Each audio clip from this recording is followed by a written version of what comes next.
Die Türkei ist im Besitz von mehreren Forschungs- und Bohrschiffen, welche in der Wirtschaftszone der Türkei nach Erdgas suchen. Aktuell ist ein weiteres Bohrschiff in See gefahren, um nach Rohstoffen zu forschen. Die Türkei hält sich an das Seerecht, selbst wenn es dieses nicht unterzeichnet hat.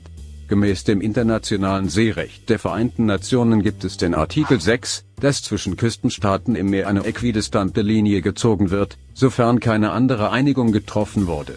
Das ist zwischen Griechenland und der Türkei der Fall. Diesen Artikel im Seerecht nennt man Äquidistanzprinzip oder Prinzip der Äquidistanz. Dabei werden alle Punkte vermessen und ermittelt, welche von den nächstgelegenen Punkten der Basislinien gleich weit entfernt sind vom Festlandsockel. Diese Linie bildet dann die Äquidistanz zwischen Ländern und ermöglicht eine geteilte Wirtschaftszone.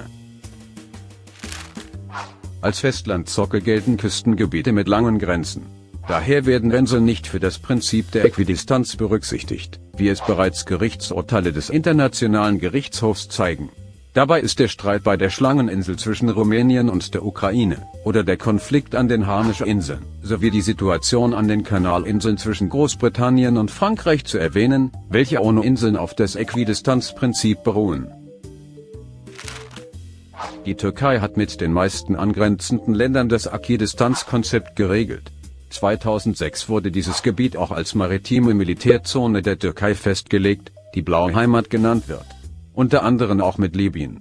Dieses Seerecht hindert Griechenland nun daran, eine Pipeline direkt von Ägypten nach Europa zu bauen, ohne die Türkei einzubeziehen. Deshalb lehnt Griechenland das Prinzip der Äquidistanz ab und droht der Türkei, indem sie griechische Inseln militärisch bewaffnen, welche wenige Kilometer vor dem türkischen Festland liegen.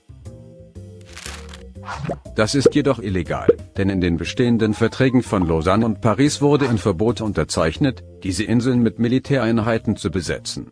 Ein Vertragsbruch würde der Türkei erlauben, die Inseln wieder in türkischen Besitz zu nehmen. Die Türkei wäre bereit, mit Griechenland zusammenzuarbeiten. Leider lehnte Griechenland auch das Angebot ab, die in der Ägäis gefundenen Ressourcen zusammen zu vermarkten. Mittlerweile provoziert Griechenland die Türkei weiter, was gefährlich sein kann für die ganze Region. Die Türkei ist gegen einen Krieg, ist aber entschlossen, die eigenen Rechte zu verteidigen. Dafür tut die Türkei, was nötig wäre. Deshalb bleibt alles bei dem, wie es seit fast 100 Jahren läuft. Nämlich nach dem Äquidistanzprinzip verkehren türkische Schiffe in der Wirtschaftszone der Türkei.